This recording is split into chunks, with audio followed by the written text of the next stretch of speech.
what's happening in your city, and just in your own direct experience, how are you making sense out of what's happening in education right now? Well, Well, coming from New Orleans, one of the things that I see a lot is that I see of like this empowerment. You're constantly being told that you are not supposed to go behind. I mean, you're constantly being told that like you're not supposed to look behind the horizon and things like that. You're constantly being told that this is not true and things like that. You get depressed. That this empowerment starts to kick in and things like that. So one of the things that I see is that when I hold these conversations with people being like my friends and things like that in New Orleans, they bring up the simple fact of like the damn education is fraudulent. One thing that I say is that I think education should be about truth and not true about education. I think that you should be empowered to go to school and not forced to go to school. And that's my philosophy.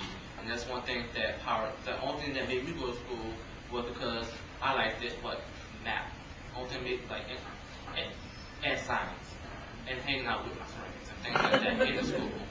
Other than that, I wouldn't have done it. When I left public school, because I felt like that coming back to New Orleans, I left public school because I felt like that we kind of strayed away from the original thing of like teaching people. It's like the right of education. It's like being educated is a human right, but most people don't understand it. Most people don't think of it a human right because it's so often like it's life. They throw that into like in the air, like this happened because this is life. And so they tell you that this is life, so you cannot fight for it. But like when you think about it, this is not life. Like life shouldn't be forced on. Life shouldn't be like. I tell people that. What education is actually doing. I was like, are they creating creative minds or prison minds?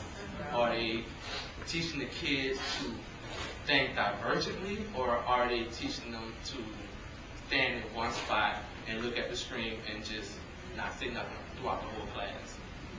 And it's like people, like everybody, most people I know are being product from the public education system. I'm not doubting it. I'm just saying that most people, going back to this empowerment, that it's been going on for generations and generations and generations, and it's in the gene pool. So people these days look at it saying, okay, this is what's supposed to happen. This is what education is supposed to be. But education, to me, is the right to make mistakes, because you learn from your mistakes, and everyone knows that. If you ride the bike and you fell off the bike, you know that you did something wrong. You hop back on the bike. You're dedicated, and things like that. But most people, like after a while, it's like I think of it's just like people say public school. To me, I look at it just like what another prison.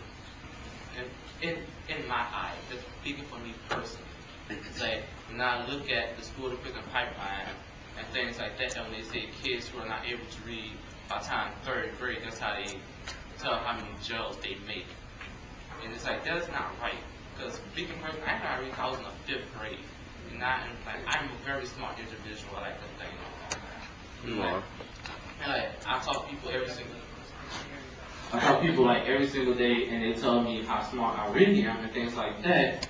So it's like education is just like going back to the first question when you like were trying to say where has it been and things like that.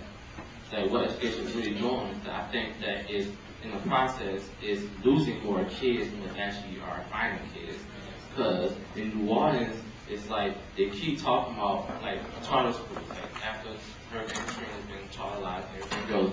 So they keep talking about how you raising the test scores and things like that. But what they don't tell is that like how the test scores keep raising, but what they don't tell is that they keep raising their standards also. So you start off with like 100% of kids, and then like the first year over, you only got 30% of those kids coming back to school, so you didn't push the 70% of the kids out of school. You constantly raise the test scores. You constantly raise your standards.